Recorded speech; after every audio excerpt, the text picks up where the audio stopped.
Imagine the sky suddenly tearing open. A blinding light shatters the clouds, and a divine figure descends to begin the final weighing of history. This narrative traces back 2,000 years to a historical figure from a small Roman province, Jesus of Nazareth. He built a devoted following by performing feats that defied natural law, from calming raging storms to healing the sick. But facing execution, he left his followers with a specific promise. He said he would return, turning what looked like a localized, tragic death into a ticking clock for the entire world. What makes this promise fascinating is how it echoes across completely different faiths. Islamic tradition also waits for the return of Isa to defeat the great deceiver, Dajjal. Meanwhile, ancient Hindu texts predict the avatar Kalki arriving to destroy the demon Kali. Billions of people, divided by geography and theology, are waiting for the total restoration of the world. And according to biblical texts, a specific blueprint of 7 signs was left behind to tell humanity exactly when the countdown hits 0. These 7 signs were written as a warning for a distant future. Read today, they look entirely like our daily news feeds. The first sign predicts a world consumed by rumors of war. For centuries, this meant swords and cannons. Today, it translates directly into the constant, lingering threat of total nuclear annihilation. We see this playing out across the globe. Endless regional conflicts leave rusted armor sitting outside places of worship, while major powers remain locked in intractable geopolitical standoffs. The second sign warns of widespread famine and plague. In our hyper-connected era, biological threats move at a microscopic scale but spread globally in a matter of hours, making highly virulent pandemics a routine modern reality. The third prophecy describes a darkened sun and the very powers of the heavens being shaken. Modern scholars interpret this as a breakdown of the natural order itself, a shift where even the most reliable systems of our planet become erratic.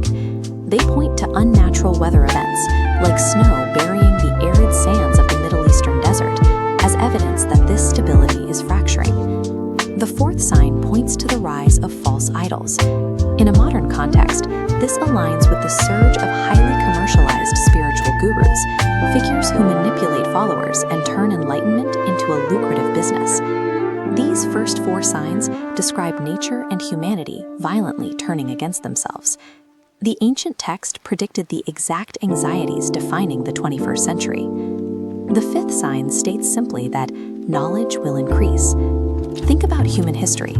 For thousands of years, progress crawled. Then, within a single century, we jumped from room-sized machines using physical tape to holding the entirety of human data in our pockets. This ties directly into the 6th sign, that a final message will be broadcast to all corners of the Earth simultaneously. Before the internet and satellite networks, this was physically impossible. Today, a global alert takes roughly 1 second. But the most specific timeline marker is the 7th sign, the blossoming of the fig tree. Scholars widely identify this as the Reformation of Israel. After 2,000 years of exile, the flags are raised, and a scattered population unites into a sovereign nation. Statistically, a dead nation does not resurrect after millennia. But look closely at the faces of those who lived it. This geopolitical anomaly happened, serving as the definitive alarm bell for the final countdown.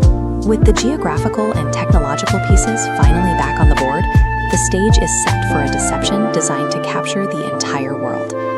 Before the end arrives, the texts warn of a final strategist, the Antichrist, or the Dajjal. He arrives as a charismatic savior, leveraging global panic to position himself as the only one capable of solving the world's crises. His method is consolidation. He will seek to unite deeply fractured nations, stripping away individual borders to form a single political body, a centralized one-world government. Under this regime, he introduces a mandatory economic system known as the Mark of the Beast. The rule is absolute. Without this specific mark, no human being will be allowed to buy or sell anything. For centuries, this sounded like dark fantasy, but look at our current economic trajectory. We are rapidly moving toward completely cashless societies and centralized digital currencies, where every transaction is tracked and controlled.